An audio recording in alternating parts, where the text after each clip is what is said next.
We are live. Um, well, let me know if you can hear me okay. I've got a whole new setup here, whole new microphone, the whole 9 yards. And let me pause the stream over here so I don't get double playback. Give me a thumbs up that you can hear me okay. All right. Hey, Gary. Thumbs up while you can hear me. Anybody hear me out there?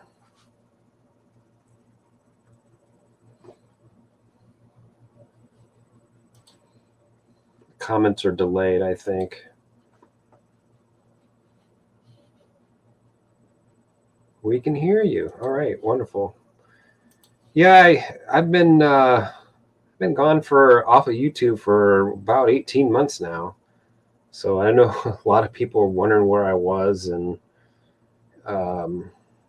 we made this last video, and I was just figured there'd probably be some questions and whatnot, and a live stream would be a good way to answer a lot of those questions. It's hard to do it in a video, so I will get to your questions here if you want to ask them, and I'll go through everybody's question in here. But what have I been doing? I mean, so to anybody that's not aware, I did hike the Appalachian Trail in 2022 from June to late November. I think it was the day before Thanksgiving. So it's been a year since I've been on the trail.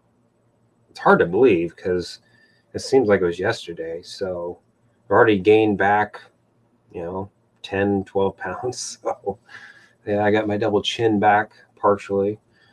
Not back to where I was, but so yeah, when I made that video, I just kind of talked about some stuff in there. I mean, I didn't really touch on a lot of stuff, but just trying to update people on what's happened in my portfolio, because so much stuff has happened in my portfolio over the last year, and it doesn't look anything like it did, a year ago. And so I figured I'd throw a video out for that. And, I was pretty surprised at the amount of comments I got on that video of people just wondering where I was. And I didn't expect that, I just didn't expect that. I didn't think people cared that much where I was. And I'm sure, people are curious to know where, I was okay or something, but it's just, I was surprised. I was humbled, but I didn't make any videos on the other channel either. I had plans of making videos, but I had no beard. Let me go through some of these comments. So I basically, when I got done with the trail, I went back to Denver, and I was sitting in a hotel there for quite a while, and I had just booked.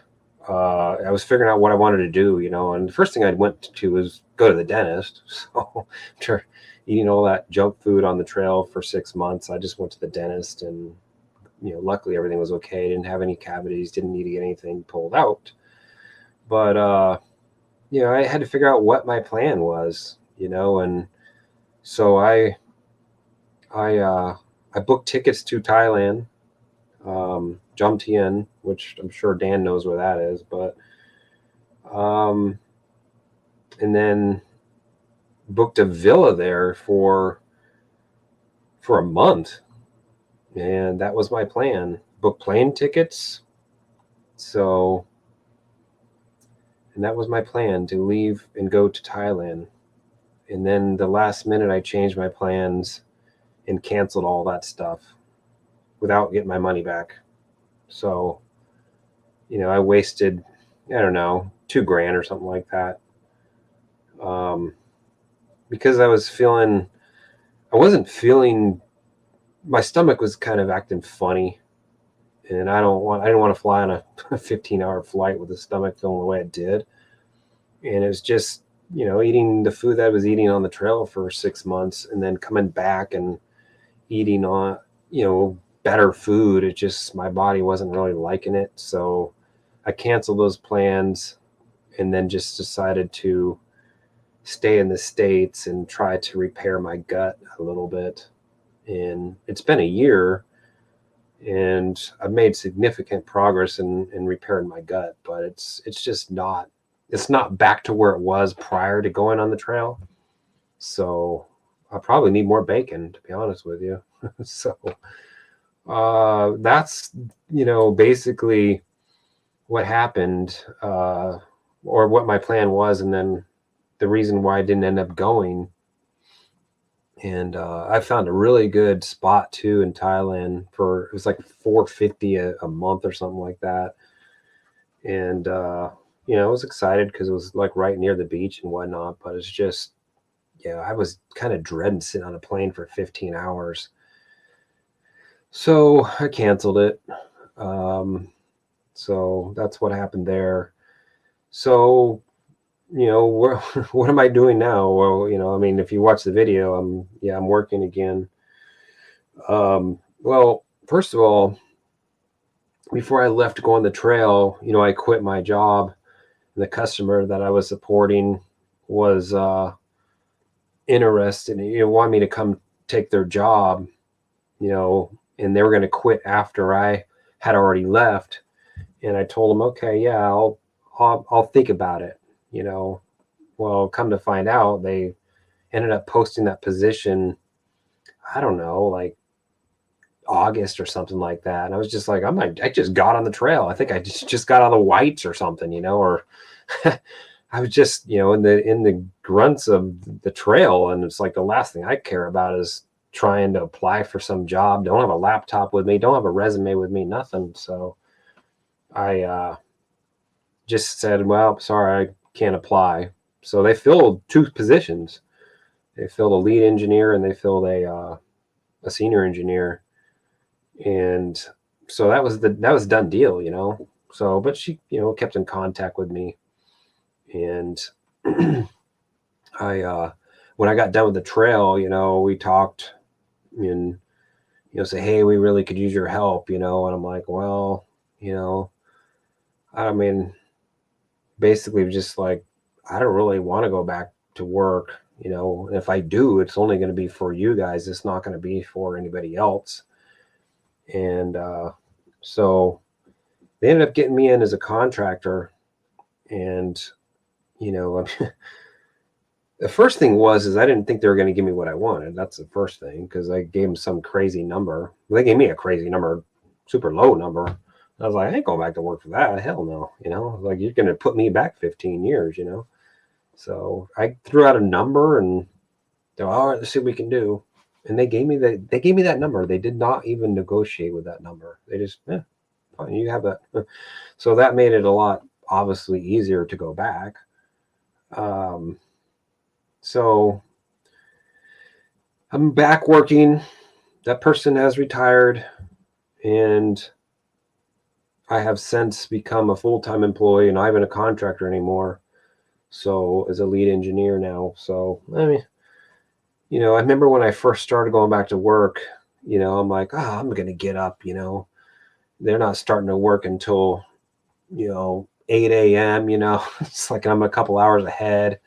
So I'm like, I'm not going to work. I'm going to put in exactly 8 hours, and that all went out the window. So that's, my story as far as going back to work. I don't know how long, maybe, 4 years, 5 years, probably not 5 years, kind of. So I'll make a video about it, but for everybody that's here, trying to see how many people, 40 people watching. So, for everybody that's curious, before I make the video on it, I was getting bored, which sounds weird because I had not been off that long, just a couple of months of not hiking the trail. And what I found is that there was just nobody that I knew was retired. No friends, no family members. I mean, my mom is, but, brother's not retired. So it's like, what am I going to do, And then for anybody who doesn't know, I'm living in an RV right now. So I'm living in a 45-foot bus right here. So when I bought this bus, it was a money pit, you know? So, so it's like, I'm spending a lot of money, fixing things that are wrong and whatnot. And I was like, oh, I need a job. So that was part of the reason why I got a job. And, knowing I can quit anytime I want, I mean, and here's the other thing. There's no rush, when I wanted to hike the trail. I mean, it's like I'm getting older. I'm like, my health, could go down. I could be diagnosed with cancers. It's like, I just, I that was the thing was on my mind, since 2014. I got to hike the trail. I got to hike the trail. So that's done, so can I squeeze another 4 years out, and they're paying me good, and it's very challenging work. It's not too stressful. I mean, I can squeeze a few more years out and pad the investments,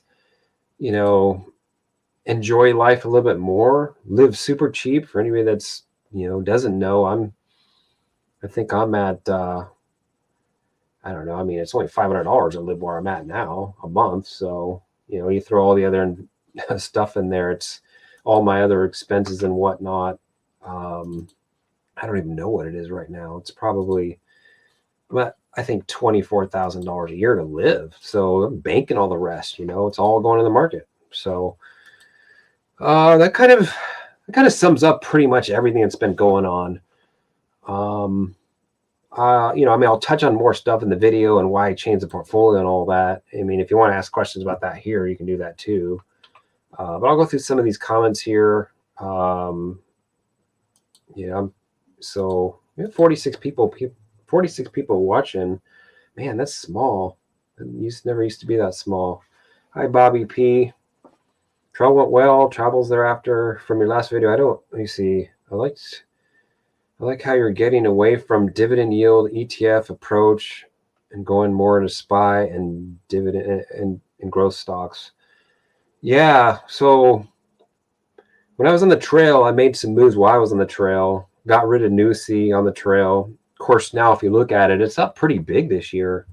It's pretty surprising that it's up where it's at this year, because it's not really supposed to be up, when the market's going up. So, where is it?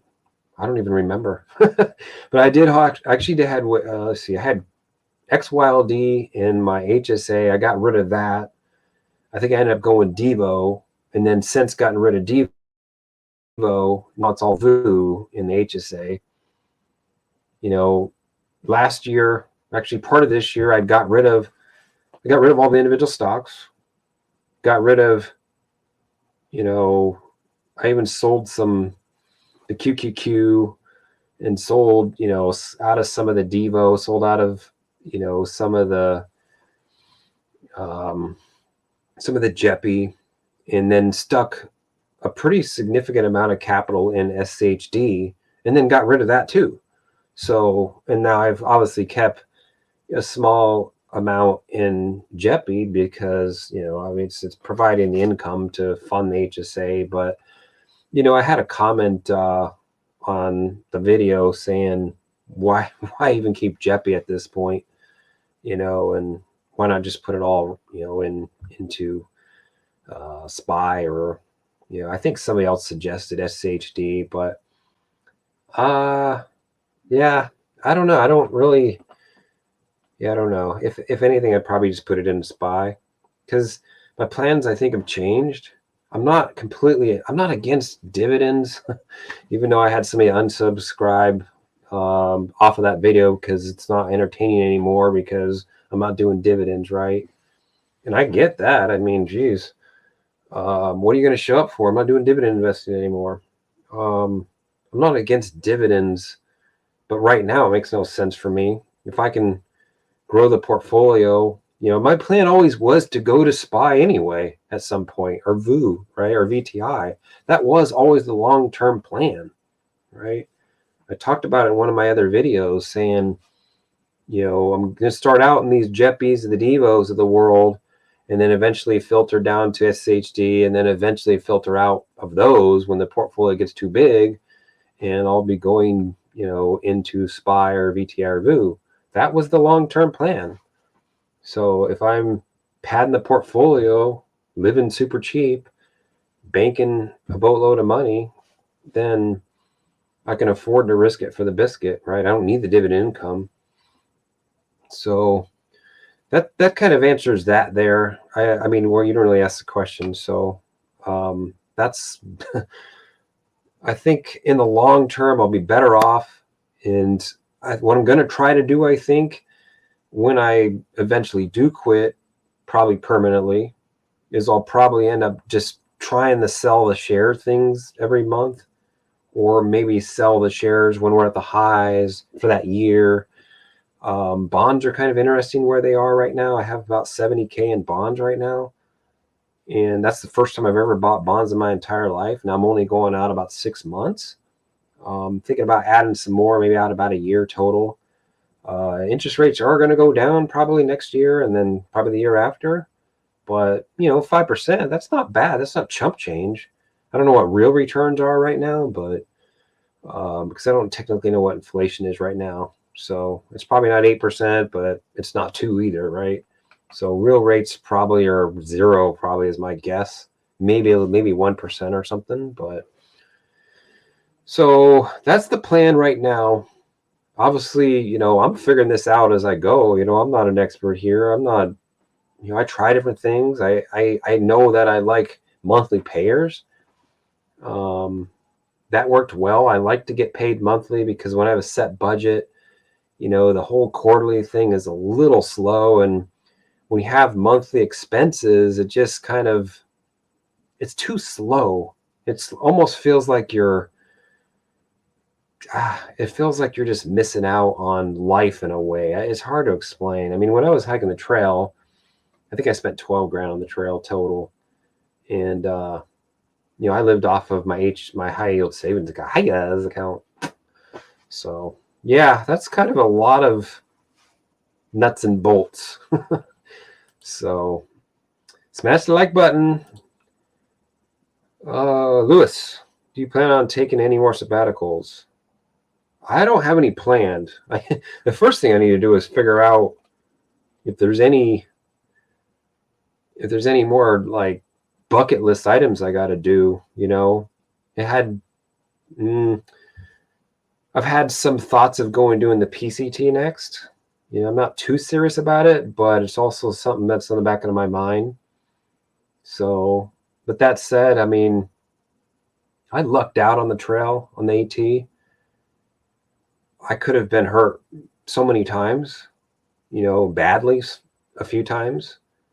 And the worst that's happened to me is I got a couple of, long-term scars, probably 5-year scars or something like that. And I, turned dozens of ankles, both of them. But I lucked out, really. No sickness, no long-term damage. I was within a couple of weeks or so, maybe a month or so, I was back to normal. I didn't feel any pain anymore. So the only thing that probably my biggest reservation with doing the PCT is just hurting my gut again.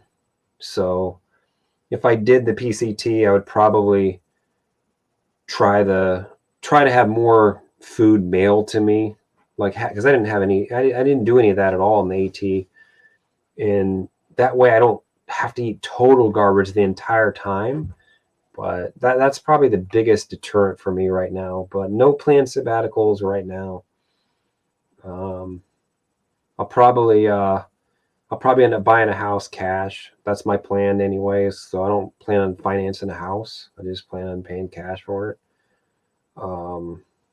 So right now, having a job's great because I can just pad the investments and then, not have to take out too much out of the markets, right, to buy the house. So let's see here. What's going on, Gary? I recognize some of these names in here.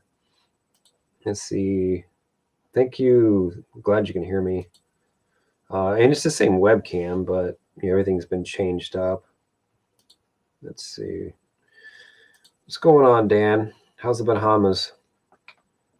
Never been to the Bahamas myself.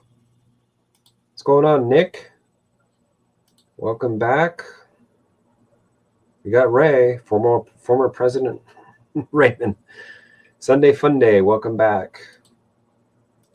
Are you still into bacon? Well, I got a couple of packs of bacon in my freezer. So it's the same stuff I was eating when I was in Denver. I just don't make it as much, but yeah, I'm still a huge bacon fan. So I'm at the airport on my way back to you, babe. Hope you had a good Thanksgiving, Matt. Hope everybody else had a great Thanksgiving as well. That's where you are. Did you go home, Matt? Dave still eating honey buns. Oh, man. Did I destroy a lot of honey buns? I probably had two big honey buns every single day. And that stuff is not good for you. Luckily, you're burning so many calories, that stuff doesn't matter. And I'm not even talking about calories. I'm talking about like all the bad stuff that's in the honey buns, like the crappy seed oils and all that stuff, Hopefully I just offset the amount of damage by just being super active, though. It could be our portfolio. Yeah, you copied me. You went all spy. No beard. Yeah, no beard. Yeah, Jerry didn't like it, so I got rid of it. So Jerry basically, it's because of Jerry I got rid of it. So I liked to look like a hobo when I was going in and stuff, but then it also kind of made me look older too. So there's too much gray down here. But I'll tell you what, that's the first time ever in my life that I grew a beard. And it was refreshing to do something different for a change. So, what's the new job? Yep, I addressed that, Gary. Yep.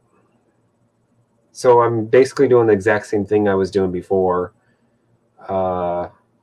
Instead of, well, for the most of this year, I was in my almost the exact same role I was before I left. Although I was a contractor because they were on a hiring freeze, so I was just a contractor. And then they opened another lead engineer position.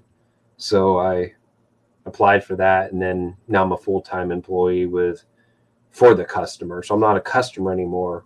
So it's kind of weird, but I've been supporting them since 2015. And now I'm actually the customer that I support. I'm actually an employee there now. So yeah, it's a little bit of a change. Greyhawk, the AT trail video where you almost stepped onto the rattlesnake was nightmare. Oh man, yeah. I flashed before my eyes in that one. I was a little skittish to the rest of that day. I was looking down, and I wasn't really in a groove after that. It was fresh in the morning too. I had just got on the trail. I was probably on the trail for 5 minutes. And I came so close to stepping right down on it. In the last second, and just like leaped a little bit more. And luckily it didn't do anything. It didn't really, I don't know. I know that rattlesnakes aren't real aggressive, but man, whew, that could have been a showstopper. Single parent fire. Hope all is well. You're out there in you're up in eastern seaboard area up there. The weather's staying warm. Well, it's probably not warm for you, but haven't heard any updates from you because I haven't made any update videos on the other channel, but yeah, nice. Welcome back. Roji. Is it Roji? Roji. Welcome back. Glad to see you back. Bacon is the same price. Well, it was $10 a pound for the one I was buying. In Biden's economy, it's probably like $25 a pound now, but The one I've been buying isn't too bad. It's not a pound though. I've been, yeah, there's no Whole Foods anywhere near me right now. Let's see here. What did trail hike cost? Yeah, I have those numbers here. Let me look at that right quick here. AT cost $12,300 is what it cost me. That's not including any town food. And that's only counting lodging, resupply, shuttle, gear. I estimated the town food at $500. Well, I actually didn't include that in there. Let me look in here because, yeah, so 12,300. Sorry, that does include the town food estimate, though. I never kept track of that. Estimated laundry of $180, and then I also used 7 nights of Marriott points, and that I estimate to be about $1,000. So if you added all that stuff in there, it would be 13,300. So, and the breakdown is lodging was 5,200, resupply was 2,800, shuttles I spent $662, gear I spent $1,851. The biggest amount was that new sleeping bag at $570. Sorry, quilt. Yeah, so, you know, town food $500 estimate, laundry is about $180 estimate, and then $1,000 for 7 nights. Permits, it was, I don't know, about $30 or something like that. So, for anybody else, it would have been, well, there's people that did the trail for a couple $1,000. You know, I pretty much platinum blazed the whole entire thing. So that's the breakdown of the trail. I plan on making a video on it. I just never got around to doing it yet. Show us your face. You see my face right here, man. Lives in an elevator. That's funny. You know, it's yeah. I live in a hallway, I can say that for sure. I live in a 45-foot hallway. It could be our gut. Yeah. Got to fix the gut. Need lots of sauerkraut and lots of beef and whatnot. A schoolie. It's not a schoolie. It's a Prevost. It's a Prevost. Bus with an elevator. Wow, that is ballin'. The car elevator. Oh, welcome back, John Arnold. It's not a tumor. Smash the like buttons. I noticed before you had about 1.9 in your last portfolio, and now you have 1.4. I imagine you're doing this some other investments. Okay, so the thing here is what you saw in the last video, or one of the other videos, is you probably saw the net worth in there. So the net worth, I'm not including that in the videos anymore. I'm not including it in the spreadsheet anymore. There's like a little option for me to hide it in there. So the investments portfolio was lower than the 1.9. The investment this time was 1.4. That's actually the amount invested in just stocks. Yeah, I do have other investments, you know, real estate notes, options account. Yeah, real estate notes. So I'm just not sharing the net worth anymore. We pretty much, you know, I mean, I don't know how motivating that is. That might be demotivating for people. You know what I mean? Like, if that's not my goal, is to demotivate people. I want to motivate people, you know, and I don't see why the net worth actually helps with that. I don't know. The investment amount, yeah. So real estate notes, yeah, I'm still doing real estate notes, although I only have 2 left. All the rest got paid back. So And once these get paid back, they'll just go into the market. So I have an options account too, which, and I bought this RV here too. So, with the options account, I'm still doing options. I just don't do them as much. They're paying me not to trade, right? They're paying me 4.8% interest. So I make, I think I'm at $16,000 this year just in interest in that account, and then I'm trading options in there, making about $6,000 this year. So, I've just been busy. So it's not been like, not like it was before. It's because the interest rates are where they are. I feel like I could just relax a little bit more.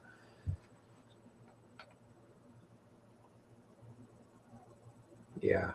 So real estate notes, I still have 2 left.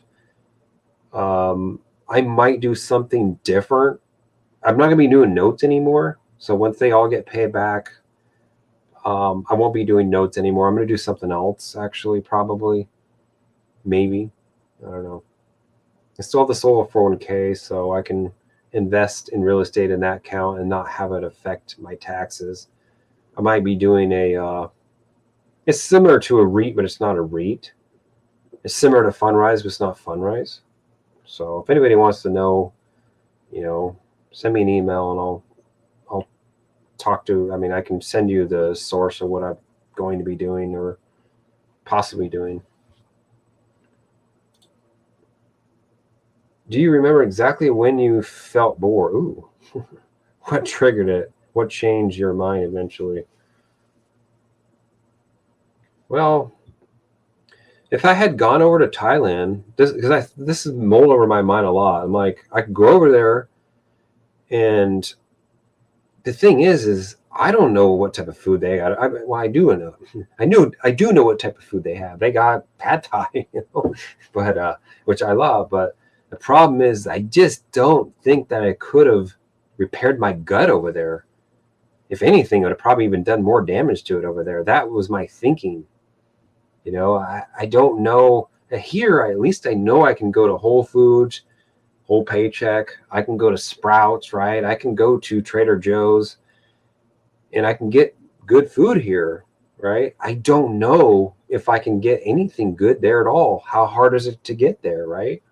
So that was something that I just weighed the pros and cons. I'm like, it was a little risky. So when I felt a little bored when I didn't end up going.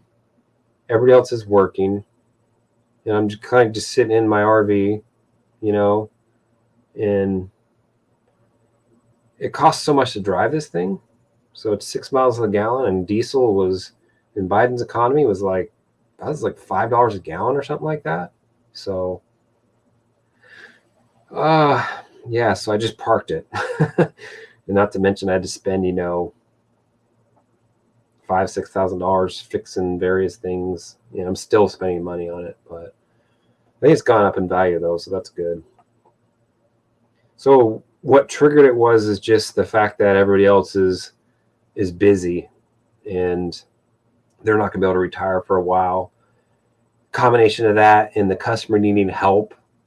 Combination of me spending a boatload of money on this, and I'm not enough money is coming in fast enough from my dividend portfolio, and I didn't want to take money out of principal.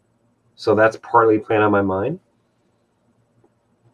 which, could be saying drawing down your portfolio, right? Like, I didn't draw my portfolio down. I lived off dividends the entire time. When I was hiking the trail, I just came out of the high yield savings account. But when I was spending money on this, I'm like, I don't want to draw my portfolio down. So yeah, I was paying for my own health care. It was $600 a month for that. So that played on the mind too. I'm like, I got to fix a bunch of stuff in the RV. Why don't I just go back to work for 6 months or something like that? I'm a contractor. I can quit anytime I want, and then you get addicted to money. But right now it's fine until I find my next, people need to retire. Matt needs to retire. Jerry needs to retire. He's working. So brother's working. He's not going to be able to retire for, 3 or 4 years. So, yeah, that's where I'm at. I mean, I know what worked well for me. The dividends worked well, but I'm going to try something different. I can feel like I get some growth out of this. I have a feeling that we're going to, number one, we're probably going to get to the July highs. And number two, we'll get to the 2021 highs? Is that what it was? What was the highs? So we had the highs back in late 2021, right? So I bet you we get back to those highs. So, it's like some people are calling for the S&P 500 getting to 10,000 by 2033, and there's definitely a case for it. So, 2023, 10,000, man, that'd be great, wouldn't it?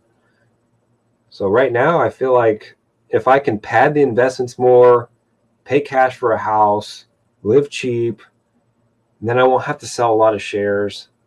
Could put a little bit more money into JEPI maybe, just to get the basic needs covered, and then let the rest ride, right?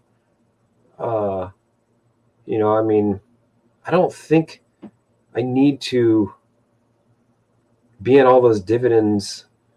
I mean, even if you had a traditional dividend portfolio, like I had the 20 stocks or whatever they were, you're definitely still hurting your growth with those, right? I mean, they're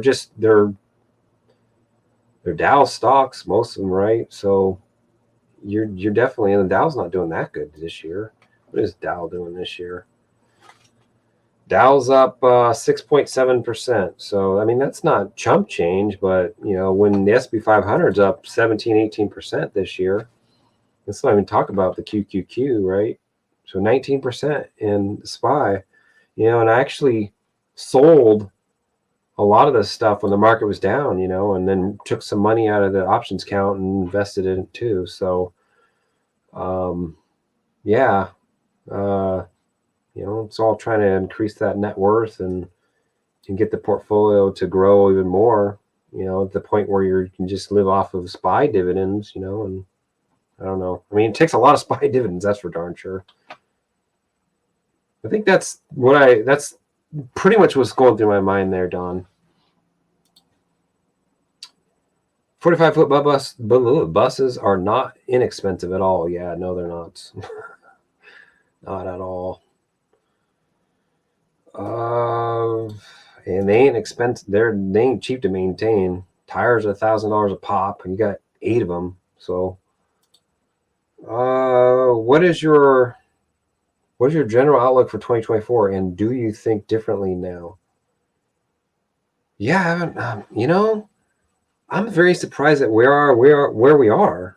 Like yield curve's still inverted, and it's not going to de-invert unless they lower the rates. It's not going to get de-inverted by raising by the long end, right, going up. So they got to lower the rates for it to uninvert. So are we due for a recession next year? Ooh, I don't know. Are they going to raise rates again? Probably not. But I don't know. I mean, if the market goes down, the market goes down. I'm just going to keep throwing money in, and if I can swing it, I'll, invest to take money out of the options account and throw it in there or something, right? I wish I actually would have, spent a little bit more time last year, when the market was down big last year, right? Second the trail wasn't paying attention, but the market was down big last year, QQQ and all that stuff. And yeah, I mean, if you reinvest dividends, you're going to make more when it comes back up. But in order to make a big leaps and bounds change to your net worth, you gotta invest heavily when it's down, right? So if you don't have any cheddar laying around for a rainy day, those reinvested dividends, yeah, your dollar cost averaging those in, but it's not going to make a significant change. Do I think differently now? 2024, I really don't know. It's an election year. I still think that somehow they're probably going to pull off a soft landing. I actually don't even, I'm surprised the market's where it's at now, and I expect us to go up to the end of this year. We're probably going to test the all-time high is my guess. I don't know if it'll be by the end of the year, but we'll definitely probably test 470 on the SPY by the end of the year, probably. And then we'll likely probably break out from there and test the all-time high is my guess.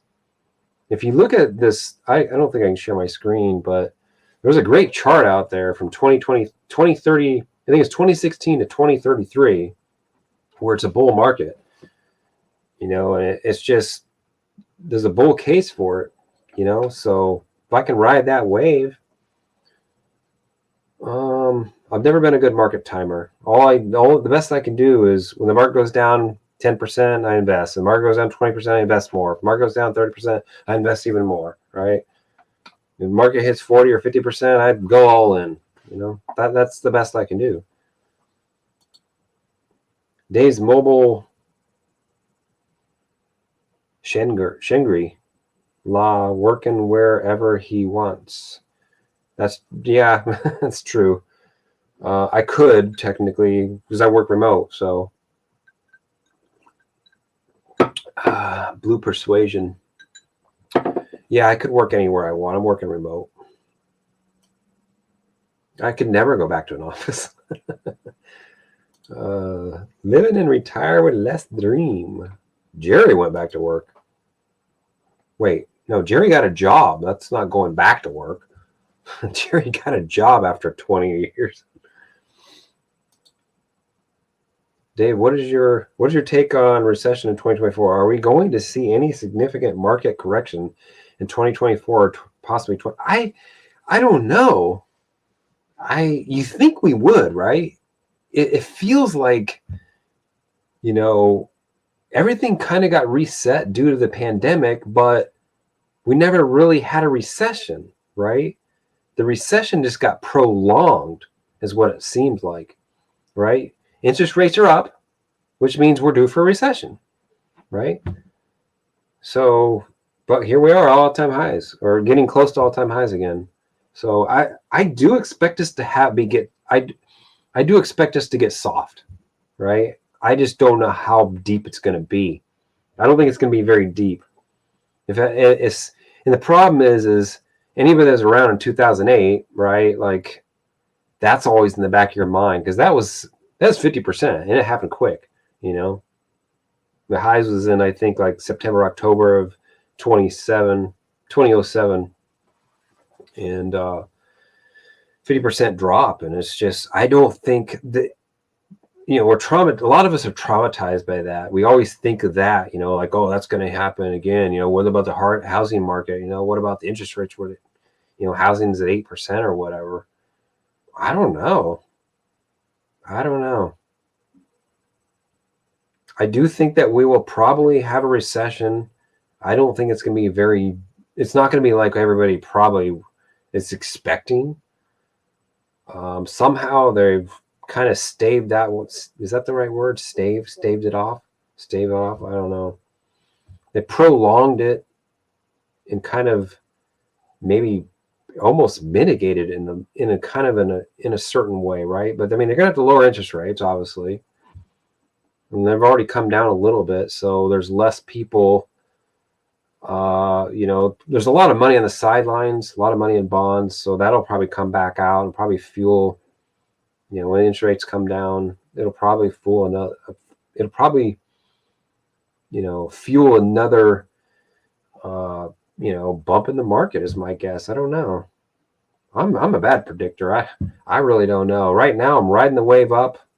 We get up near the all-time highs, I'm going to sell some calls against my shares, probably in the 2 retirement accounts, because once you get up near the highs, well, we're talking about the all-time highs back in 2021. It's very hard to push past those, right? But once it does, it normally goes up pretty good, significantly from there. I guess we'll have to wait and see. I'd like to hear what everybody else's thoughts are on 2024 and 2025. The election. That's another. Luckily they haven't shut the government. They haven't shut the government down. So, yeah, we just kind of pushed that off. I think it's pushed off until. Is it pushed off till after the new year, or is it sometime after? I think it's after the new year. I think is when it's pushed off till. For those of us on the fire path, is it really possible real? Meaning all I see are folks who fire either go back to work full time, start a business, which is work, write a book to work part time. Yeah. I think part of the problem is firing too early. You're definitely going to probably hurt the amount of things that you could do. You're not going to be able to live as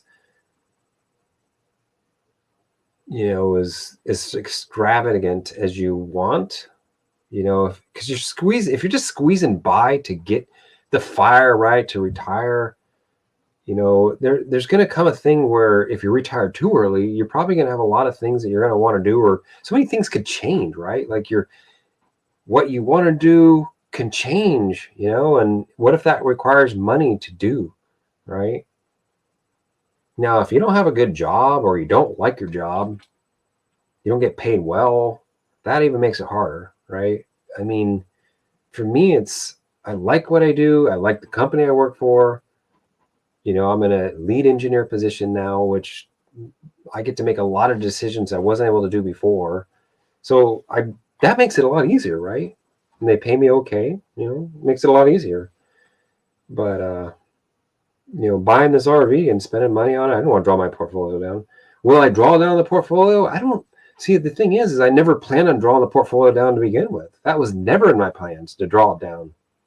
Matter of fact, I want to die with a bigger U-Haul on my hearse than when I retire, right? That is always the plan, right? So it was never a plan for me to ever draw the portfolio down.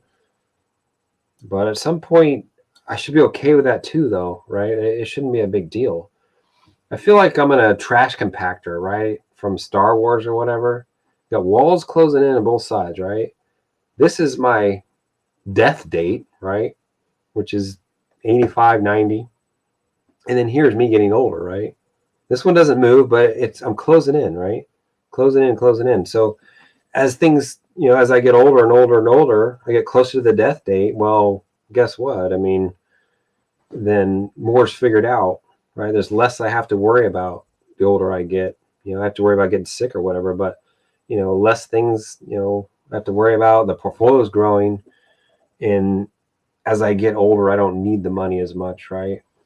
Or I don't need as much or as big as a portfolio. So I can actually spend it out. I can pull Costanzas and spend it all, right? I actually looked at my Social Security the other day. There's a new tool out there that I threw the numbers in there, and I was like, well, I got a lot of zeros, if I retire, right? It doesn't make hardly any difference. I could work if I retire right now versus working until I'm 65, making what I make now. It's like, and that's how many more years is that? How many years is that? Let's see here. If I worked another, it's like another 15 years or something like that, right? 15, 16 more years until 65. That's it's like $200 a month. $200 a month in Social Security. And I'm already getting paid like $3,000 or something like that a month as it is. Once I get my Social Security, I'll probably wait to 67 is my guess. But, Social Security is insignificant. It's not a factor in my decision of going back to work at all. Like working another 16 years at the salary I get paid now, and it makes about a $200 a month difference. That's nothing. People are probably wondering why that is. Well, it's based off of bend points, right? So if you make, let's just say $50,000 your entire life, you'll get paid a decent amount of money on Social Security, about $1,000, maybe a little bit more. And then you got the people that make maybe $75,000 to $100,000 their entire year, right? They hit that second bend point, so they're going to be making maybe, I don't know, $1,500, $2,000 out of Social Security. And then you got all the people that make $400,000 a year or whatever. And guess what? Their Social Security is not really going to be that much higher than mine, right? Yeah, they're going to hit that third bend point, which really significantly takes a lot of that money away. So, you write a book? Ooh, I don't know if I can write a book. So the thing is, I think people, they have a lot more time, right? So the thing is if people have a lot more time, if we weren't working, we would probably find other ways to make money, right? The reason why we just don't is because we're just so busy working, right? And so many people, start businesses out of hobbies and whatnot because they're not working. It's like they turn that into a business, and that's how a lot of things start, right? Thoughts on QQQ? I'm a big fan of QQQ. You know that. Well, I really missed that one, huh? 46% up this year. Crazy. Yeah, 2022. So I was hiking the trail, like when I just got done with the trail, it was like, it was still down low, but I was waiting for it to come up. I finally got rid of QQQ this year. It was in a tax deferred account anyway, but man, yeah. A lot of it's based off of the Magnificent Seven, right? VTI, because I never underperform. Yeah, definitely. We had that. We've had that discussion. VTI, VU, they almost perform exactly the same. Are you more diversified in VTI? Yeah, but like those other stocks, the other, what is it, like 3,000 stocks or 2,500 stocks that are in VTI, then I think there's 3,000 stocks in VTI if I'm not mistaken, and 500 in VU, right? But those other stocks are so insignificant. They're so small. You got a lot of diversification there, but if we look at VTI is up 17.8%, right? And then VU's up 19, so it's very insignificant. I think the dividends are right around the same, 1.49 for VTI. VTI is 1.4. I mean, they're just, yeah. Expense ratios, I believe, are the same. Peanuts. So, yeah, I'm not against VTI at all. I would go either one. I'm just doing SPY because I want to have the option to do cover calls. 41 viewers and 19 likes. Yeah, 48 viewers. I appreciate everybody signing in tonight. I know this is last minute and whatnot, and hopefully everybody had a great Thanksgiving. I'm trying to get to the rest of these comments here. What do we got here? If it pays monthly, it has to be better. I heard somebody left a comment on one of the videos saying that KNG maybe pays monthly now. King? I don't know. Is that true? Jerry? You're the ETF queen. I have been buying CD ladders. We are up to 3 years living expenses with some expiring every 3 months. So Schwab lets you do CD ladders too. I'm curious because I don't think I've ever bought a CD in my entire life. What's the advantage over CDs versus bonds? Obviously, there's some fluctuation in bonds. If you expect interest rates to go up, then yeah, you wouldn't want to buy them necessarily. But I just don't think interest rates are going to go up significantly from here. they're most likely going to go down. So you could probably capitalize off of that and collect, right? Well, I'm doing treasuries. I'm just doing short term. So I'm just getting paid interest, daily interest on mine. I don't have a coupon on mine. So,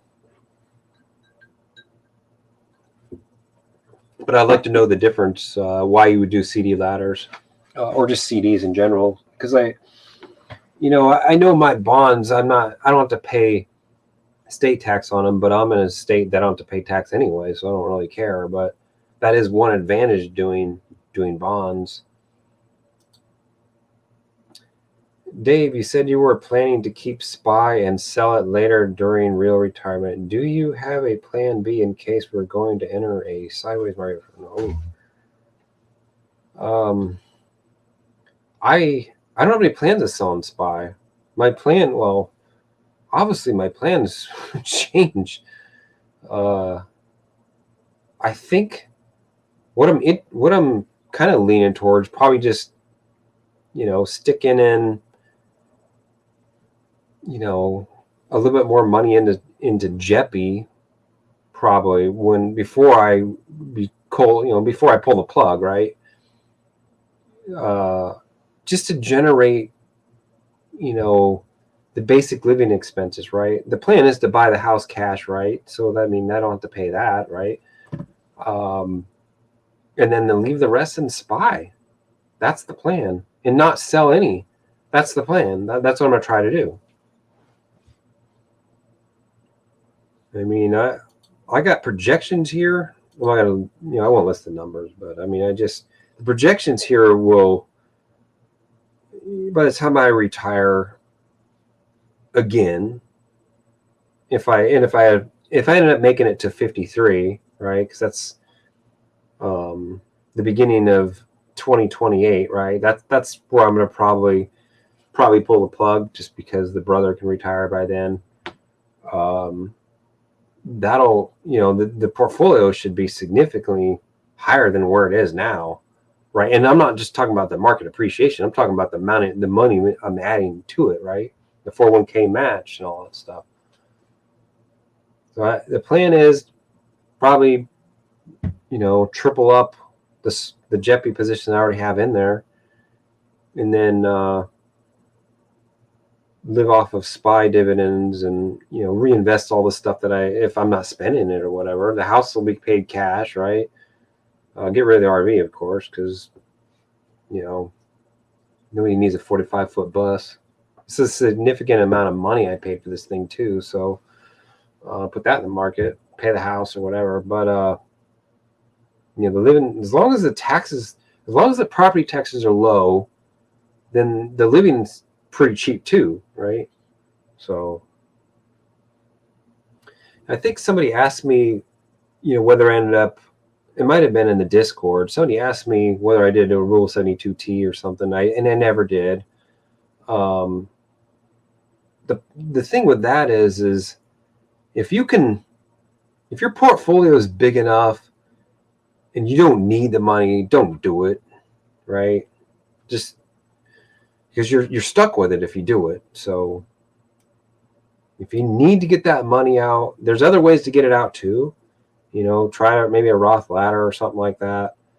I mean, for the people that have the lower income, you guys are lucky because you can put money into Roth, without doing all the fancy freaking backdoor mega Roth and whatever conversions, all this stuff. Then you can really build that up, right?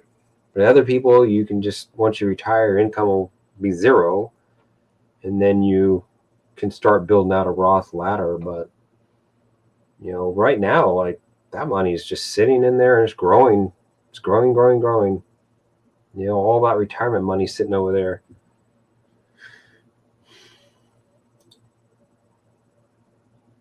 So what did I answer this one? Do you have a plan B in case we're going to?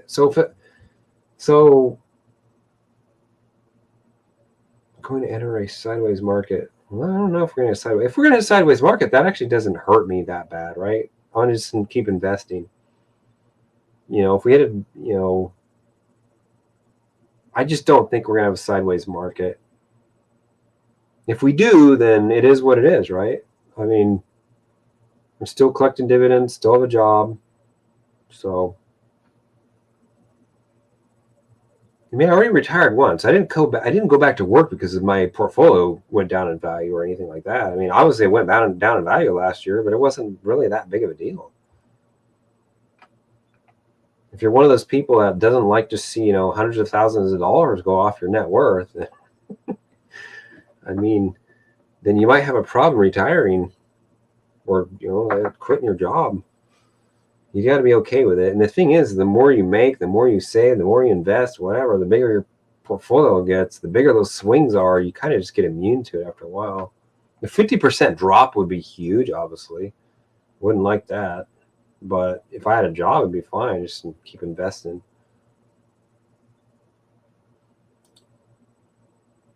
Appreciate all your videos. I watched them all prior when I hit my fire number in 2021. You were a great inspiration and helped give me confidence going into my. Yeah, I'd like to hear your. I mean, I vaguely remember, but so much has happened. I definitely remember the name, but I don't know all the details. So that's cool. 2021 during the pandemic. That's a good time to retire, but it also was, there's so much like, things that really unknown, right? A lot of unknowns. I had no idea. I just didn't expect the pandemic to play out like that at all. Market go way up. A lot of the stocks, like Target and a ton of other stocks aren't even close to where they were during the pandemic highs. It's crazy. It reminds me of like 1999 and 2000 again. Yeah, I'd like to know more about your story. Towards the end of the trail, you seemed like it was really no big deal. Did it turn out to be the challenge you thought it would be? Well, you saw the first like 30 days or something, right? When I got to Monson, man, when I got to Monson, I was in lots of pain, right? Let's just put it this way. The entire 300 and 200, wait, how many days was it? 180, 175 days. I forgot already. 175 days that I took to do the trail. Now there was like 11 zeros I took in there the entire time. So it was like 160 something days hiking. Every single one of those days, I was in pain. Every single day. And it starts out right around like the 5 to 7 mile mark. That's when it starts getting painful. And then the rest of the day, you're in pain the entire time. And then you sit down and try to eat, and then you get up and you're in pain. You just can't wait to lay in your tent and lay out flat and just stretch your legs out. And you know how many people I had people pull over on the side of the road because they saw me walking with a limp and stuff, saying, "Are you okay?" I'm like, what's wrong? So I'm like, yeah, I'm fine. I had people when I went to camp, when we were eating and stuff, and people, I get up after eating, and because you're like sitting down, like everything gets locked up when you sit down. They're like, "You gonna be okay? You gonna be able to get out of here tomorrow?" I'm like, "Yeah, I'll be fine in the morning." Sure enough, I mean, 12 hours of laying down flat off your feet, it makes a huge difference. I have no idea how it does it, but I learned a few things too. The right shoes, and probably starting with super feet from the get-go is what I should have did. And I didn't figure that out for a while, that I should have had super feet.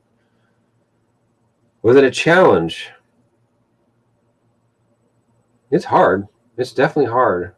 There's some parts on there that are like, there's some insane parts on that trail. And it's like crazy that some people that are as old as they are that do it, or as young as they are that do it. Because I know there's some kids that did it.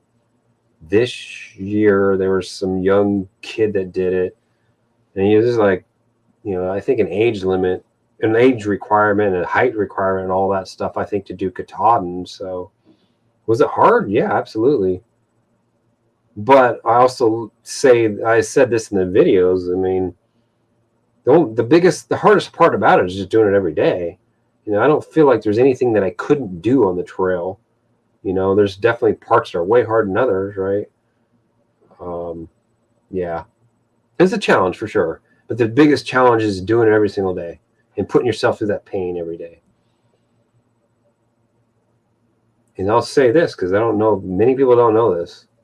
I don't even think I've ever shared in a video. I wanted to quit every day. Every single day I wanted to quit. Until maybe about the halfway point. Once I got to the halfway point, I'm like, I can just stick it out.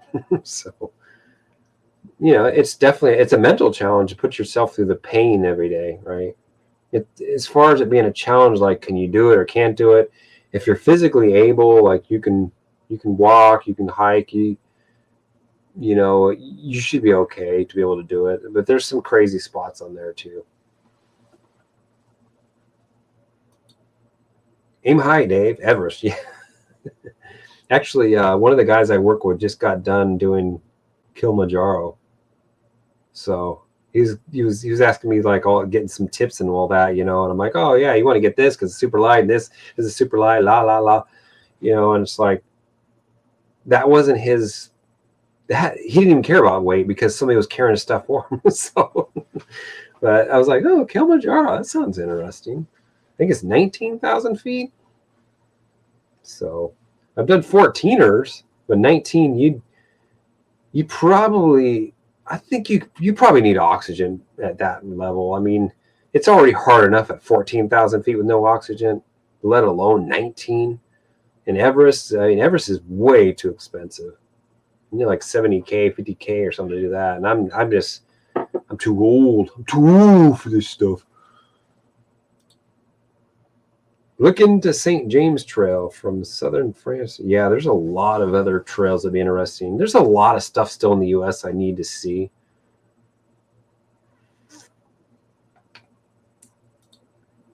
Am I still single? No, I'm not. That's all I say on that. Hello, Dave. G-Man. It's in your name, Single Parent Fire. Are you still single? 100% you see an RV and no home yet. 100% you see an RV and no home yet. Oh man.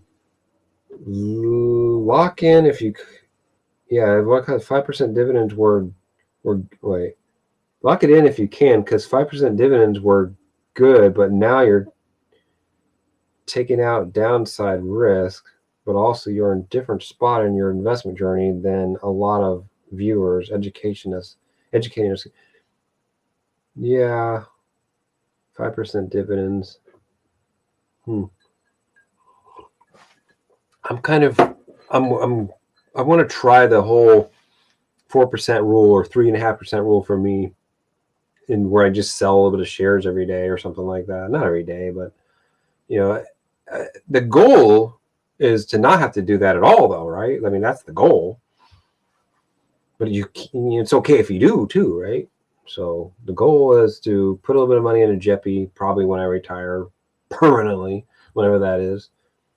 And then you can live, obviously you're getting dividends from SPY, houses pay it off, right? I mean, it doesn't take a lot to live at that point, It's okay, it's okay to sell some shares too.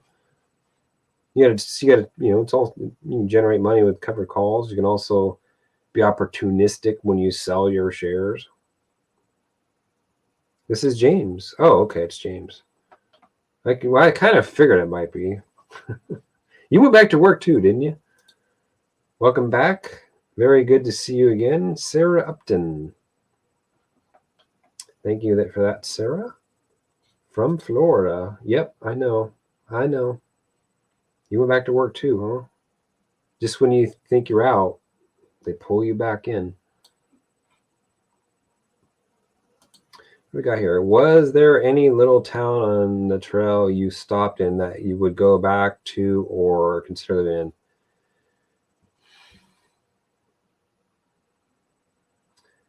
I really, until I hit Tennessee, no. I don't want to live on the New England area. I just don't. Now, the remote parts of Maine were beautiful, but man, it's remote too. Nobody lives, like, a lot of people don't live up there permanently. You know, they go up there certain parts of the year, but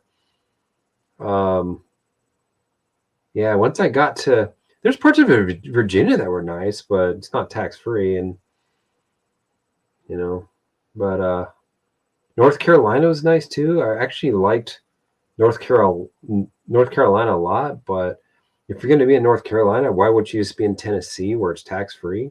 You know, so yeah, all the other places, you know, they're nice, they're beautiful, right?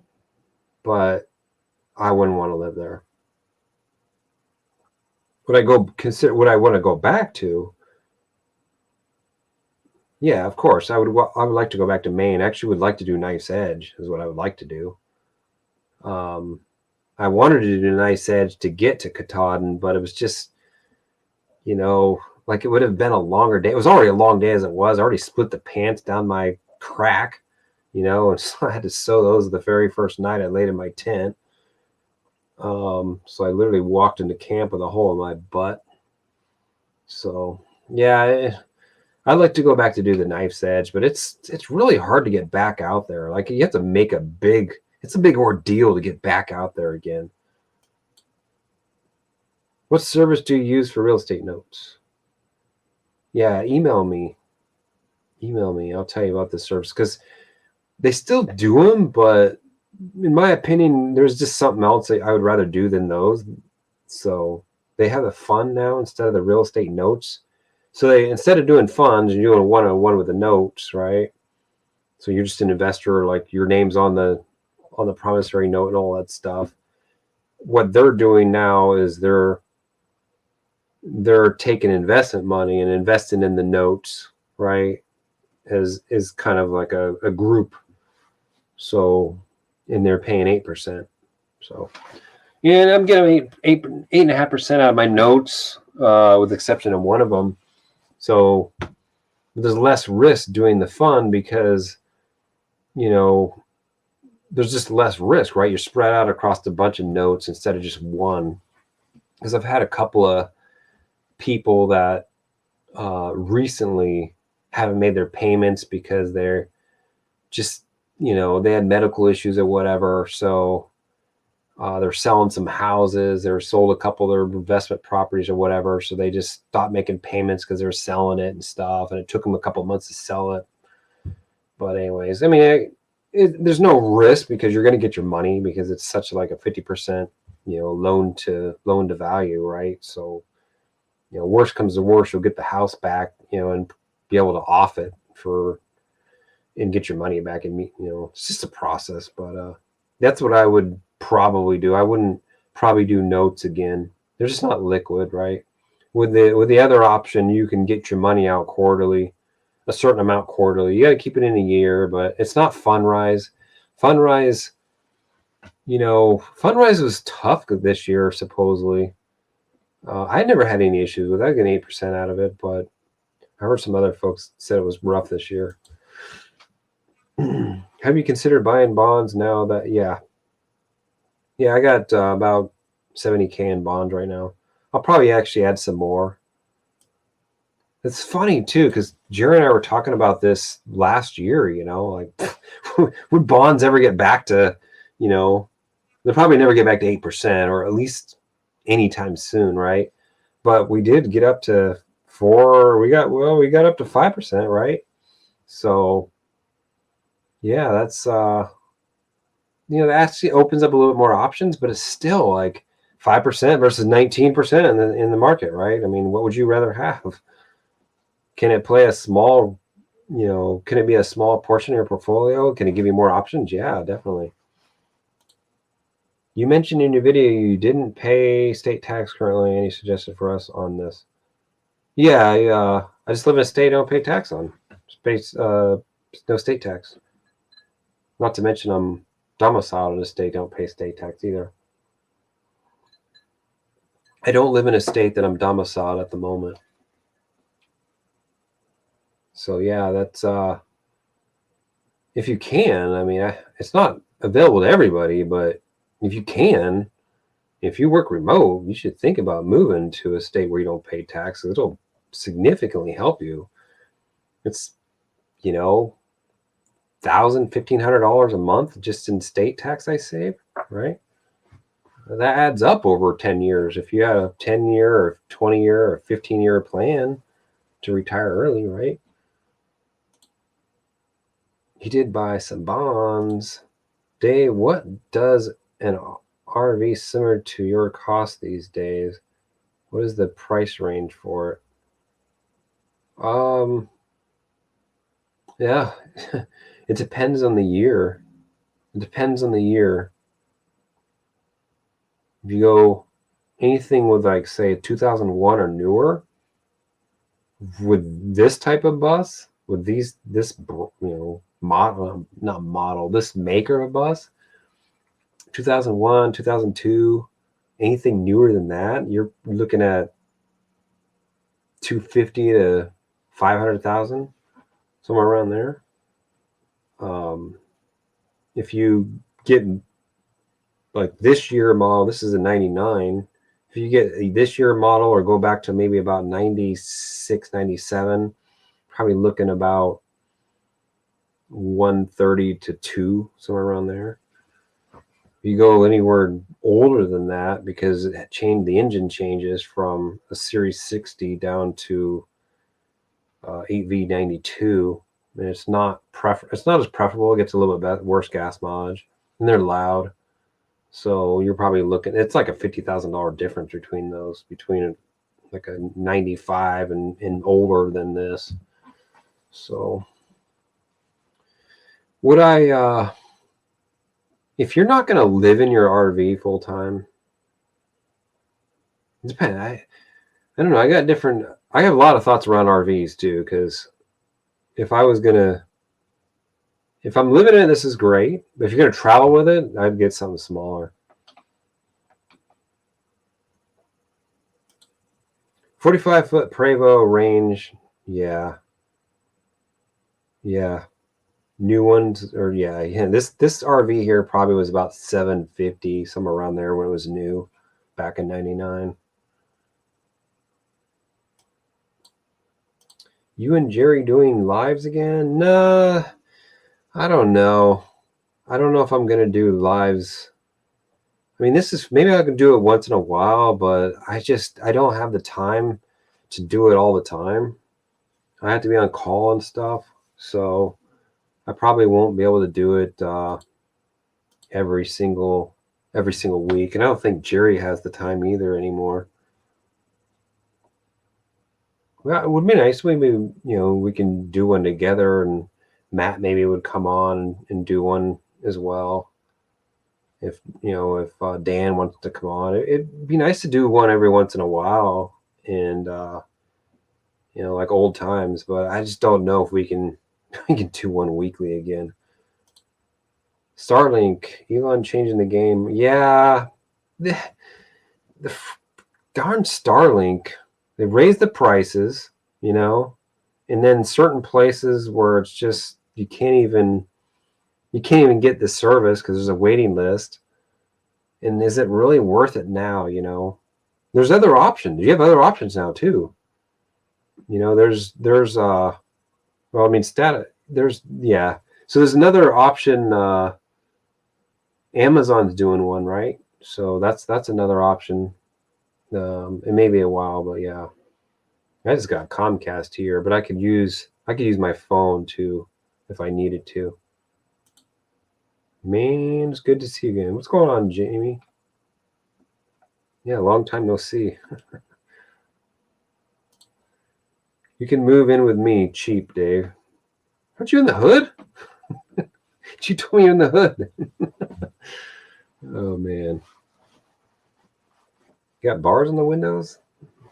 You already moved into your new home, huh? I gotta get out and see you.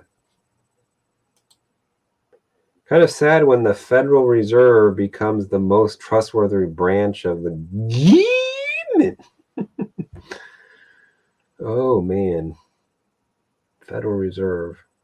Actually, are they even a branch of the government? I thought they were weren't federal at all. Isn't the federal kind of misleading because it's not federal? Isn't it private or something? It's good to see that even after your long hiatus, you still haven't lost your jokes. No, no. I don't know what jokes I told. uh, yeah, there's a lot of stuff going on in the political sphere that's just, I had no idea we would ever be here where we are right now. Just didn't see it as a Gen Xer. Do you have any cash secured or naked puts on at all? Yeah, I have one put on right now. It's a I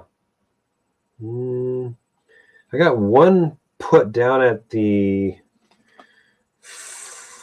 on SPY. Let's see, where is it? Because I have that money sitting in there. It's at the 450 level, so I mean a couple $100 out of it. If it doesn't get down there, that's fine. Just sell another one. But I mean, I'm still doing some stuff in the options account. I just haven't been doing it as much. Like when they pay you that 4.8% to not do anything, and you can trade options, right, with that same money. Yeah. How much CC ETFs? Like, yeah, I haven't looked at the cover call. I haven't done those naked puts. Yeah, I haven't done. Let's see. Yeah. So when it comes to the naked puts, I've done some this year. So quite a few on Tesla.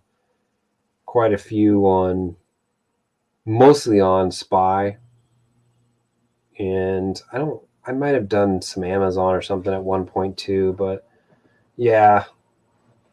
Because my plan was just to try to invest in Tesla too. I had a chance to get it when it was under $100, and I just didn't. I don't know why. I was like, oh yeah, and then it just shot up. It shot up from 100. When it was like late last year, early this year, when it was like below 100. I don't know what was wrong with me. How about CC ETFs? Like, no, I don't do that. Yeah, Jerry does stuff like that. He'll do like covered calls against like SCHD or something like that. I don't know how much money is in it. Never really thought about it. Bart Z. So your living example of WB90. Why am I drawing a blank on what that is? So your living example, 90% SP500. Oh yeah. I don't know if I'm going to end up doing so the whole 60-40 thing, and I'm 60 years old, you should be in 40% bonds or 60% bonds. Is that even valid these days, right? It hasn't been even valid the last 15 years. Is it ever going to be valid again? Right? I don't,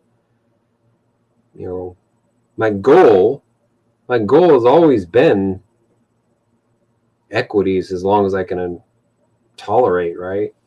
And that's to the day I die. That's what I want to do, right? But if bonds got up to 6, 7, 8%, then I'm okay with that, having a small portion in there. But I would never probably do 40%. My goal is to have a big U-Haul fall on my hearse, although I want to get cremated. But so yeah, that's the that whole 60-40 and all that stuff. And I hope that these target date funds aren't doing stuff like that still. because I think you're going to underperform big time. Possibly only one person to do that, despite advice given by Oracle himself. Yeah, Oracle. He's pushing up there, isn't he? He's getting old. A lot of people dying this year. That is just, the older you get, the more people die that you grew up with or knew, or not new, but like, singers and movie stars and stuff like that, Dave, a U-Haul costs over $6,000 to move. Yeah. Is it still like that today? Wow.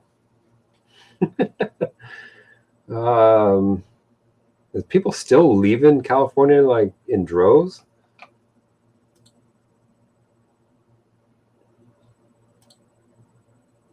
Social Security is most beneficial for poor folk. Yeah. It's definitely, if nobody knew that, like how the bend points work and all that stuff, like it's literally the definition of socialism. It really is. Not only that, Social Security is the great, it's a Ponzi scheme too, right? It's socialism and it's a Ponzi scheme. The government, the government's allowed to do it, of course, because they're the government. For me, fire doesn't mean quitting work, just means I no longer have to work for it. Yeah, exactly. I want to build my own house, create a mini farm, or maybe even start a business with it. Yeah, I'm right there with you. A mini farm sounds great. It's the only way you can guarantee you're getting clean food. Where at though? That's the question. Where at? That's the 50 state question. Well, there's only a handful of states that are honestly even worth living in. Dave, would you tilt toward a bit of growth in your portfolio if you were a bit younger? Would you tilt towards a bit of? Aren't I in growth now? Isn't SPY growth? Now, if you want like way more growth than that, then then yeah, I probably would. QQQ for sure. I'm not against QQQ. I'd still go in QQQ if it drops, like it did last year. Yeah, if it was down right now for the trail, right, I'd probably put more money in that. What I would do is, talked about this in some other videos, but sell the things that didn't drop as much, put them in the things that dropped the most. Would I do that? Would I just go all in on black or go all in red? Probably not, but I would definitely take some losses to invest in some of the things that drop more significantly. QQQ is definitely a no-brainer in my opinion if it drops. So I'm not too young. I'm not too old to do that. I would still do it today. Hell, I don't pay attention very much to the market. Yeah, way too many new ETFs that are going to be the same as most all others, which is underperformed by. Yeah, I'm very surprised that there's so many new ETFs in the market just from being out of the market or not totally in tuned to all the new stuff that's coming out, Jeppy Y or whatever. And I'm like, what is this stuff, Jerry, the ETF master. Need to be careful of CDs. Many are callable. I don't know anything about CDs. CDs are guaranteed to pay the full interest and are locked in, as you said. They will reduce the interest rate and okay. And I will get the 2.5. Yeah, okay. Wouldn't that be the same case if you had a bond as well? The coupon, I don't know about, I mean, because the bonds I'm in are just straight interest.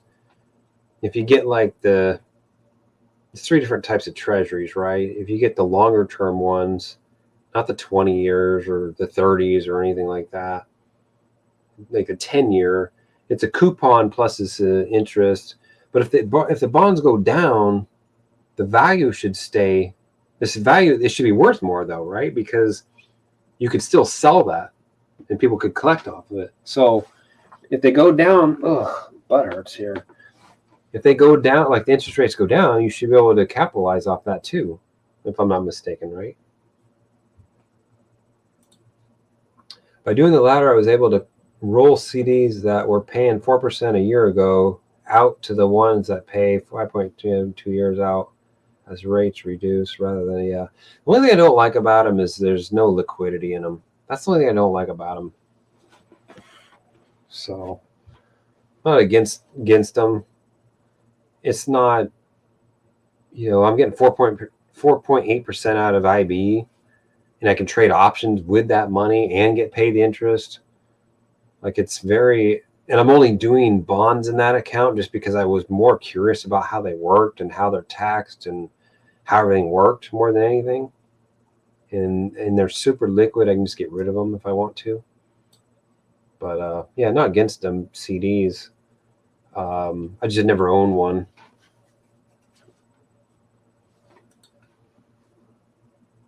I have a great gig. Planning on working another for me. There you go. You're back in the tire business. Couldn't pass it up. Yeah. There it is. TSLY. Anyone? S-Ball. Yeah. I can hear you get rich in the reverse Kramer. Yeah, Kramer. That guy's a kook. Reverse Kramer is Love these live streams. Thank you. I'll try to do one. Once a month or something, maybe, if I can swing it. I like doing them once in a while because I can get a lot of things answered quickly. I can barely get a weekly simple video done these days. Yeah. Well, I mean, my recording studio's gone, right? It's harder for me to make a video in this RV, especially in the summer because it's so loud in here with running the ACs.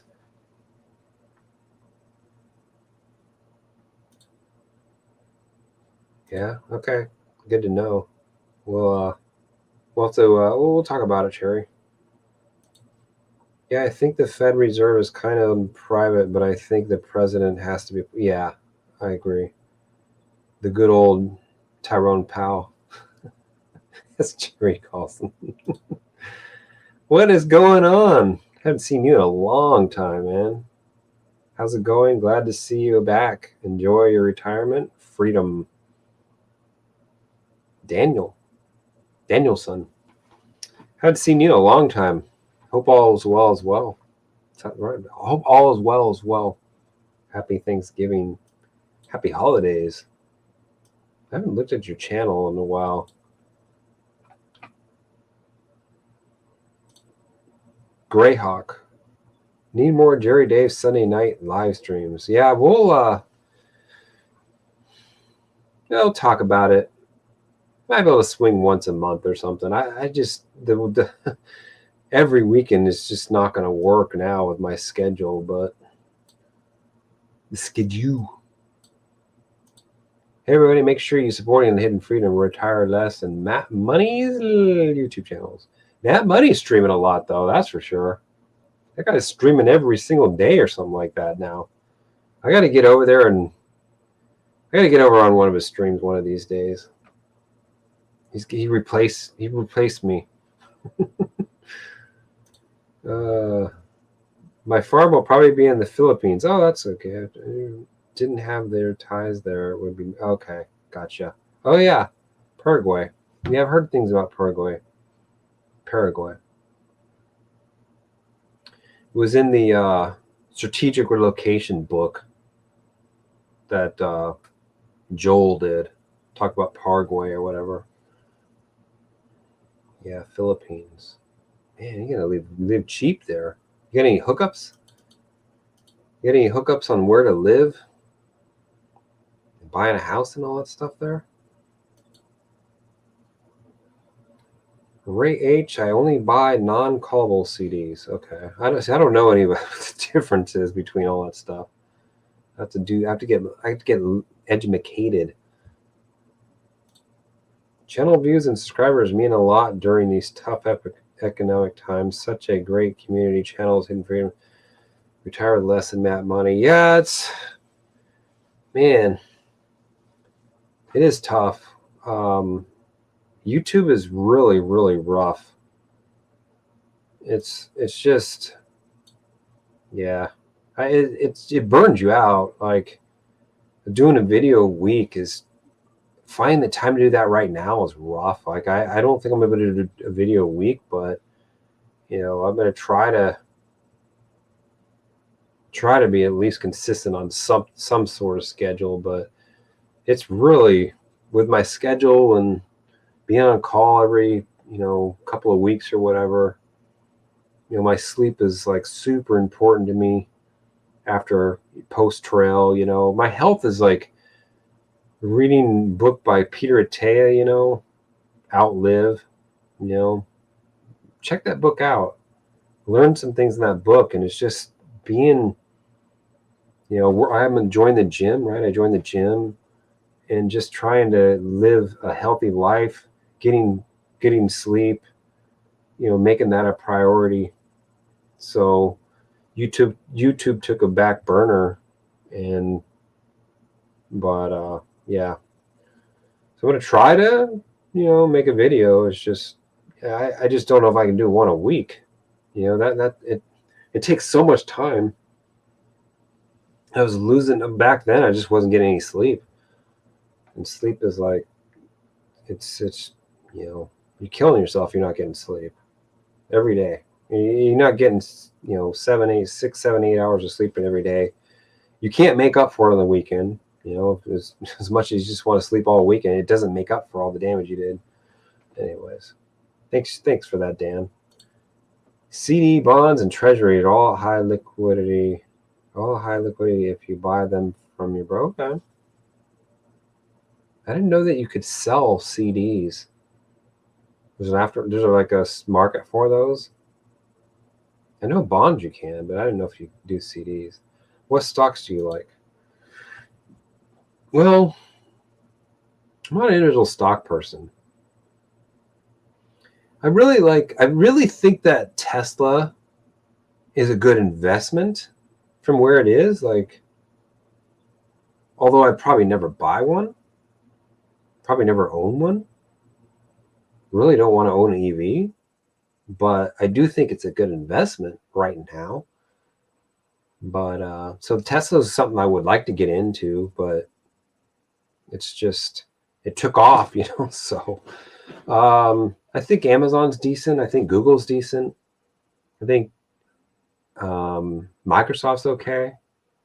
Nvidia is a little crazy right now, but I don't really have any good other individual stocks. Yeah, I'm just not really falling on individual stocks. I'm just naming off some of the ones that I like, and I could see myself buying those if they dropped enough or something like that. But in the same time, I'd probably just buy QQQ. I'm also doing the same thing like you are doing in IB, but using SWVXY, getting 5.24 interest, and able to sell calls and puts against it in the same time. CDs are just okay. Yeah, the difference in IB is I'm just getting paid 4.8% for the money being in there. I can trade any options against anything I want, and I still get paid the 4.8% against the money, unless it was assigned, right?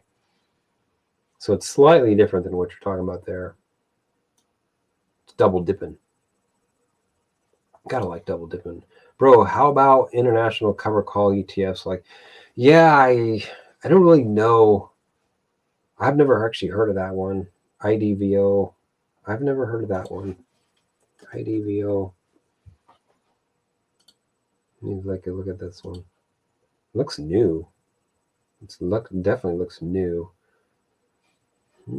Up 8.86. Up 8.8. Just pays a dividend of 5.74.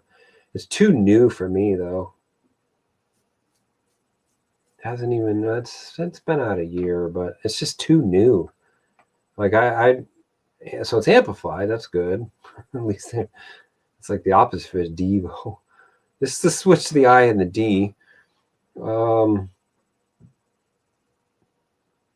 they paying? Are they paying monthly dividends? Because it doesn't show them on here. It doesn't show them on here as the dividends, which is odd. But let me see the daily. Yeah, okay. Yeah, it's paying monthly. So yeah, I don't know anything about it. I like Amplify, but then again, I'm not against that stuff nowadays at all. I still like Devo. I still like Jeppy. I still like, SCHD and whatnot. But you're also trading off a little bit of growth for that, right?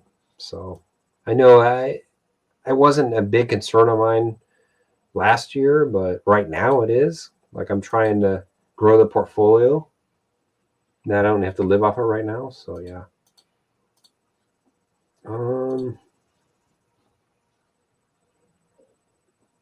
Yeah. So I mean, if it's put out by Amplify, it's probably I haven't looked at it, but it is new. So, but I do like the Amplify stuff. I do like Devo. Is this real life or is this a fantasy? Cody, what's going on, Cody? You gonna say something crazy like you always do? Cody, welcome. Dave meant some other hookups for the Philippines.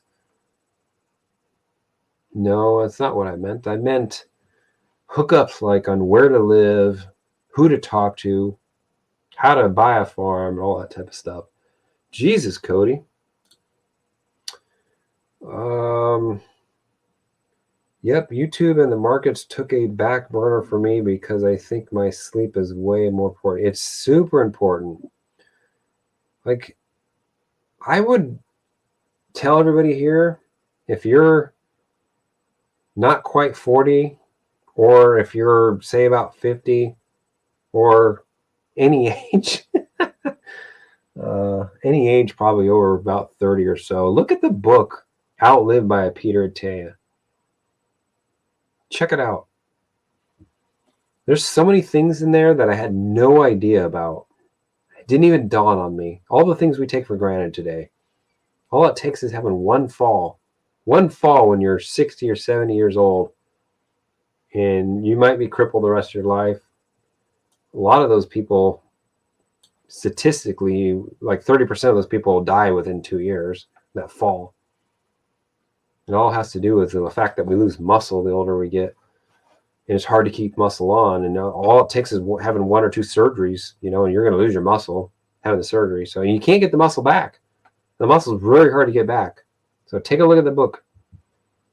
So I learned some stuff in that book, and I'm making those steps, changing my life to make sure that I'm preparing for the last 10 years of my life.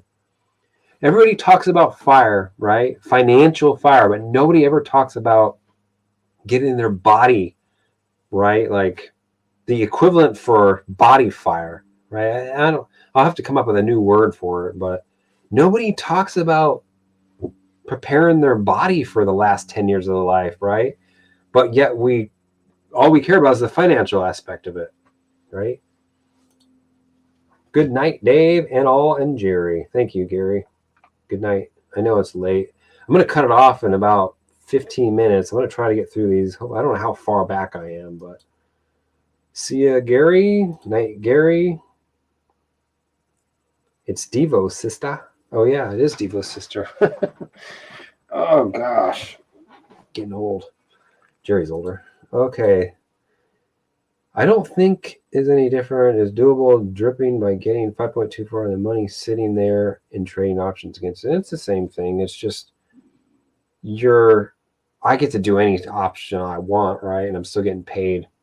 If you only have to, you can only do it against, that one particular SW, XY, Z, whatever, then see, I have the option to do any one I want, right? Dave, since you left the yield max ETFs, have taken off, many people think getting 60% yield with no risk is possible now. What are your thoughts? What? Say who? Since you left the yield max ETFs, have. Oh, okay. Since I've left the yield max ETFs, people think getting. Yeah. I looked at Nusi today because I was just curious and like shot way up. I was like, what's going on there? Of course, when I'm not in it, right? But I mean, that said, SHD's not doing that well, right? Some of the other ones aren't doing that well. So, I mean, granted, they're not, those type of ETFs, but still, I mean, SCHD, which is everybody's beloved freaking dividend payer, right? It's down 4.8% this year, right? That was everybody's favorite, How's SPHD doing?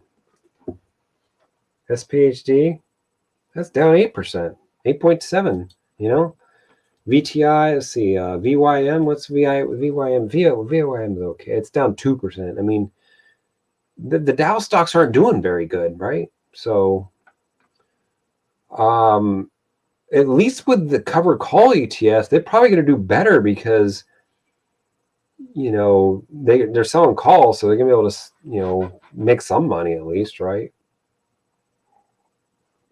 I'm not sure why some of those stocks are shot up though, like Nusi, for example. IDVO, yeah. I own some. Okay. Yeah, I've just never really invested much in international stuff. Devo still. Okay. Why are you still in that stuff though? If you went back to work?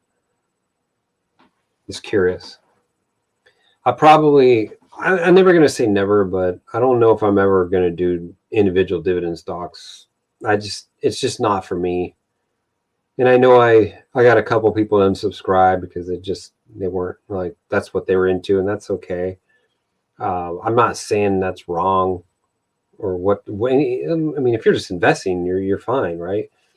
That's the key, investing, whether or not you're doing dividend investing or you're doing ETFs or you're doing, I mean, who's to say what's wrong or right? I mean, if you're investing, you're investing, but people are always going to look at the long-term, return and then base all their, oh, you should be doing this because it's outperformed this, right? Well, look at SHD, right? Everybody was talking about that one for like the last couple years or whatever.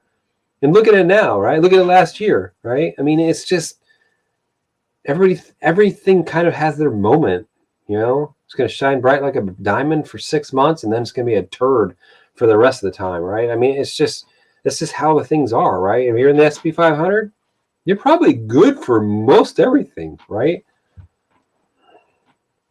That's why I'm in the S&P 500. It's hard to buy property in the Philippines without a Filipino partner. Well, that's what I'm talking about. I mean, I guess you need another son. No, you can do it against any options. Oh, okay. I don't know what you're talking about.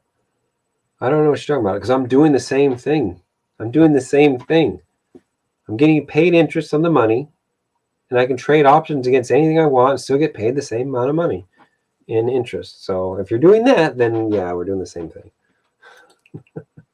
Do you like SoFi? I'm not a big fan of those types of stocks. A lot of those meme stocks are still like, Baba is a good example. I cannot believe Baba had not recovered. SoFi is crazy, 48% up.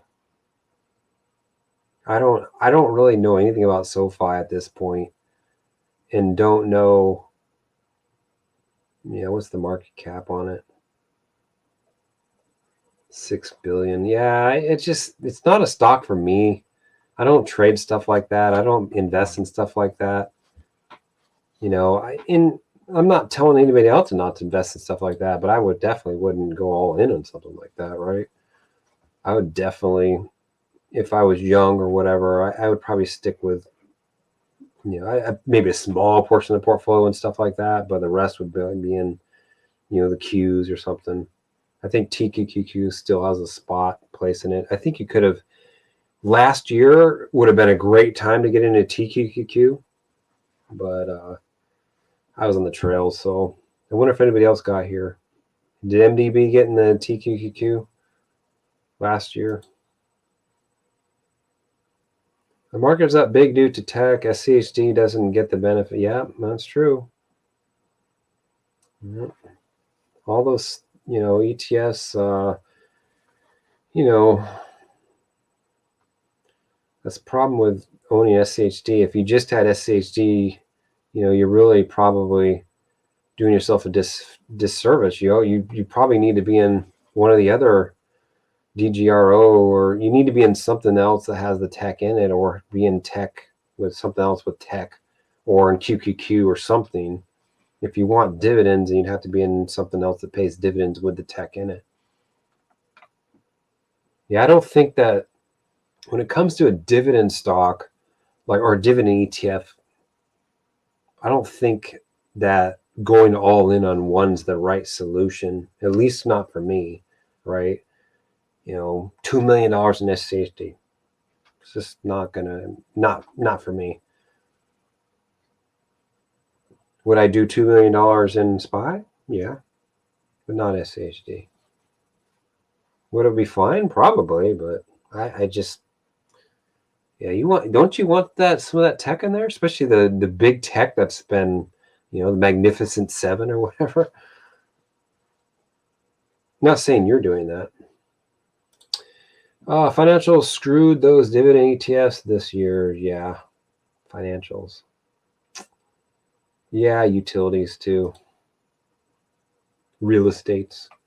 I don't know if there's real estate in there. I mean, what about how's the good oil doing this year?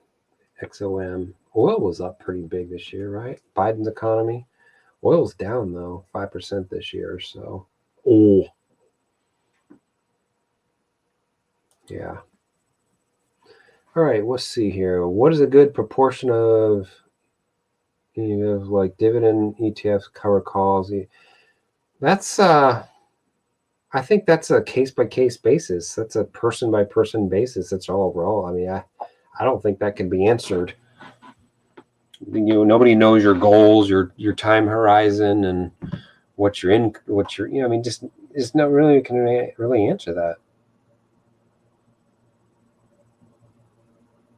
Could you go all in on SPY, and would that be okay? I mean, in general, most people should be okay with that, right? I mean, but what if they had income needs? What if they had a short time to live and they needed, $5,000 a month or something like that?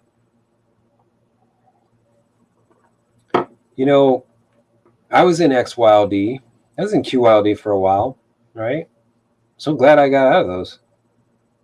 I mean, do they have a purpose? They probably still have a purpose. But for 90% of the folks, they really don't, right? There's a small amount of people, I think, that would actually have a purpose for one of those, right? Like somebody on their deathbed or something. I've said that probably a couple of years ago. I probably took a little bit of hate for that, probably. But if you have 5 years to live, and you have a small portfolio, then maybe that's the thing, Jerry, he tested it out, right?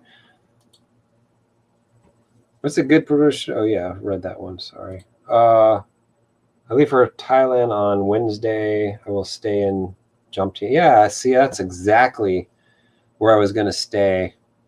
Got the villa, the whole 9 yards, the block from the beach, and I was lucky to actually get this one too. And then I should have gave it to somebody else or something, but yeah, I just let the money go. They wouldn't give me my money back, so feed the boo. Hey Dave, do you have a video out there on how to purchase real estate notes? I'd like to check it. I do have a note video, but I don't think I talk about. Yeah, I check the promissory note video. That'll help answer some questions at least. And then if you have any more questions from there, you can email me. Best wishes. Say, what does your portfolio look like? ETFs or stocks? Yeah.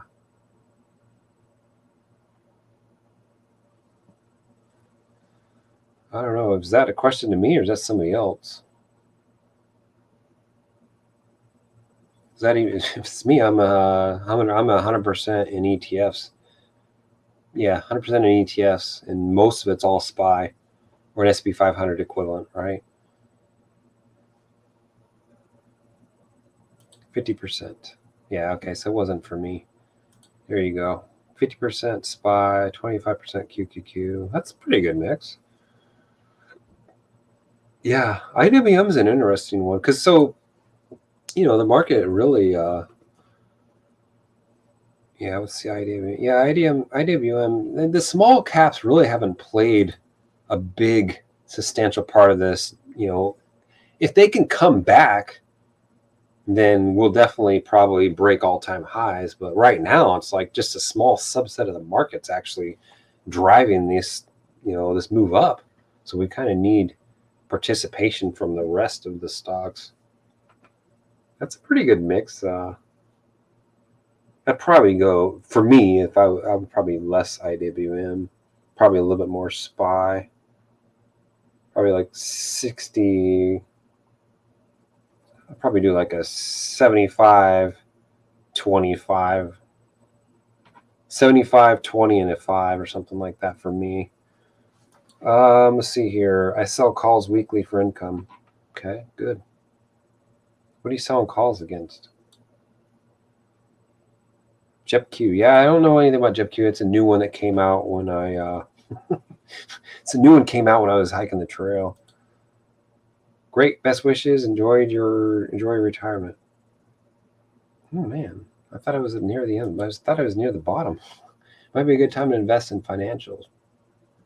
Yeah, let me look up WTF. Wait, WFC. WFC. There you go. WTF. I forgot all the tickers already. Wells Fargo 3.9% up this year. JPM's my fave. JPM is up 14, so that's not bad. It's not bad. And if the interest rates go down, would those stocks go down? That's the question, right? Oh my God, Hot Dave is alive. There you go, Rebecca. Watched your video. Well, not your last one that you just put out today, but you changing all your goals and whatnot. Happy Thanksgiving. I'm in the Philippines, just came back from Thailand. Yeah, it's nice to be able to move around easy. Billy Johnson. Newsy changed their option strategy recently. Okay. Yeah. Yeah, and so Jeppy was, kind of, when it first came out, it had a lot of, what I wouldn't call it fake. I wouldn't call it fake volume or something like that, but the volume was a little more than what the normal volume should have been because of something that they did or something like that. But anyways, it's neither here nor there, or whatever that saying is. I'm glad to be out of the bulk of those. I think Devo's great. I think King's okay. I think Jeppy's still like the top tier for me. If I'm going to do an ETF, income ETF or something like that, I still think it's the cream of the crop, is what I'm trying to say. If King lowered their expense ratio when they may have already, I don't know, and look, and they paid monthly, then it would be a contender too. But, you're still also, cutting into your profits a little bit too, right? But, it takes time to run options yourself too. Yes, and a new replacement FS. There you go. What would you do with your time completely fire with no day to allow. Oh, what would you do? Yeah, probably travel. Travel's the thing that, I'm young enough to do, and I'm still healthy. That's the thing that I would do. Yeah. I mean, there's still a lot of stuff in the U.S. I haven't seen, let alone outside this, outside this planet, right? I gotta go. I gotta go check out Mars. Now there's other stuff in this world I gotta check out. I think that's the biggest thing for sure. I might go to Philippines as a quick visit. Hi, Rebecca. Bex. Cool. I'll be in the Philippines 2 weeks for 3 months. Going to shop for the farm. What are you gonna farm? What are you gonna farm, Raymond? Where are you going? Yeah, Cebu. Yeah, Cebu. Gotta go to Cebu. My family is in the Manila area and cooking. Yeah, okay. Looking in Palawan for land. You gonna be a rice farmer? Billy Johnson, I'm not sure. I will wing it. Billy Johnson. I've been to Thailand about 10 to 12 times. Pattaya jumped in. Fuck it. You been to Fuck it?